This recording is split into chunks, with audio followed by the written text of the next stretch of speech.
Welcome back to Showbiz Insider. Now, the film festival is a time to really celebrate the magic of cinema. Not only do you get to hear stories from around the world, but you can interact with directors and actors and get first-hand insights from the people that have shaped the industry. The program of industry initiatives, screenings and charity galas really reaffirmed DIFF's position as the region's leading film festival. Here's more from the event. Alongside the movies, there was a range of industry events and discussions, from multi-platform storytelling to the digital generation, plus in-conversation platforms with Hollywood veterans. Andie MacDowell revealed her adventures in independent filmmaking. I love independent movies, and when I first started making movies, back in the day when it was really easy because I was young and things were coming to me very easily, I always chose to do an independent movie and then try to do a bigger, like a studio film, because the roles, I think, are often more interesting. The stories are more interesting to me. People take more chances. I think you learn more from independent movies. They're more complex in general. They feed you more.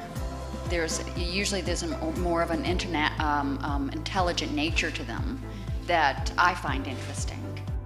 Refreshingly honest, she talked about her career journey, reflecting on both the highs and lows of a Hollywood actress under the spotlight.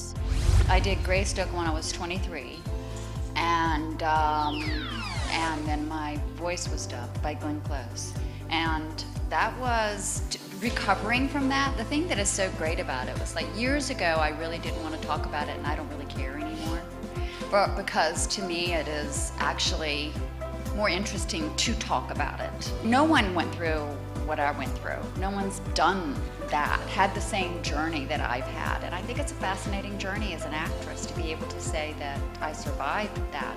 Then I did St. Elmo's Fire, which even when I did St. Elmo's Fire, I was terrified of myself at that point.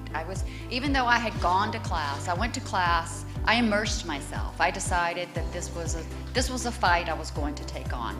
For me, it became two things. I was either going to quit or I was going to fight, and I chose to fight. But what it really comes down to is storytelling and an actor's craft. Andie trained as a method actress and gave insights into the art of acting. So that's what I would say to do in preparation, is prepare, know your instrument, know what you do, know what your nuances are, your physicalities, what you do, what your essence is. Further commenting on the voice of the millennials and what impresses her about the new generation of women in film. Whatever I can get, as long as I can continue to work, I'll be happy. You just had to take it.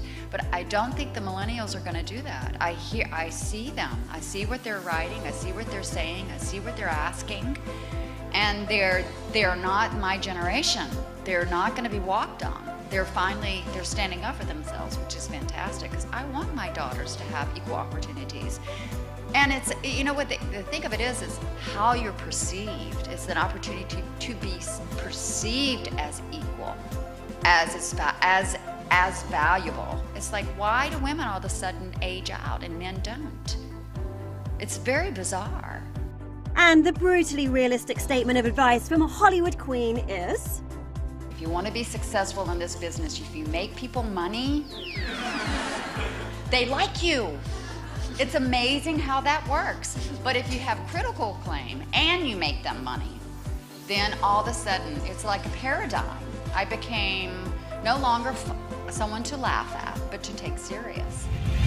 Talking serious, the Dubai film market explored the business of film, which offers visibility to industry professionals through exhibitions, networking, and film libraries.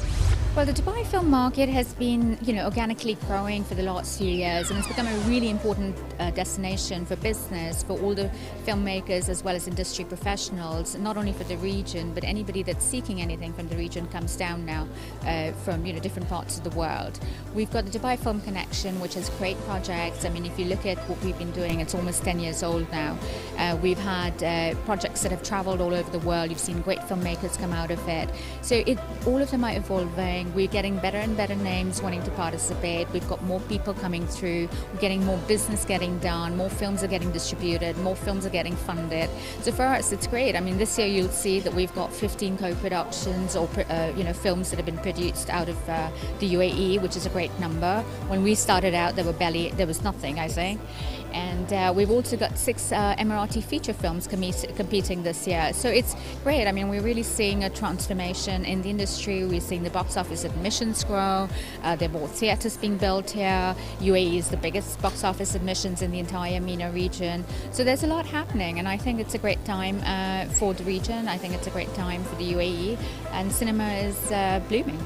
The gala saw His Highness Sheikh Mansour bin Mohammed bin Rashid Al Maktoum present 3 prestigious Lifetime Achievement Awards. Legendary Indian actress Rekha was recognised for her career spanning 40 years and 180 films. French-Lebanese composer Gabriel Yared added the award to his Oscar, BAFTA and Grammy. And Samuel L. Jackson was honoured for his exceptional achievements in film. An incredible week of cinema and celebrity. A beautiful marathon of film and creativity. Next up, we head to the capital for megastar musicians.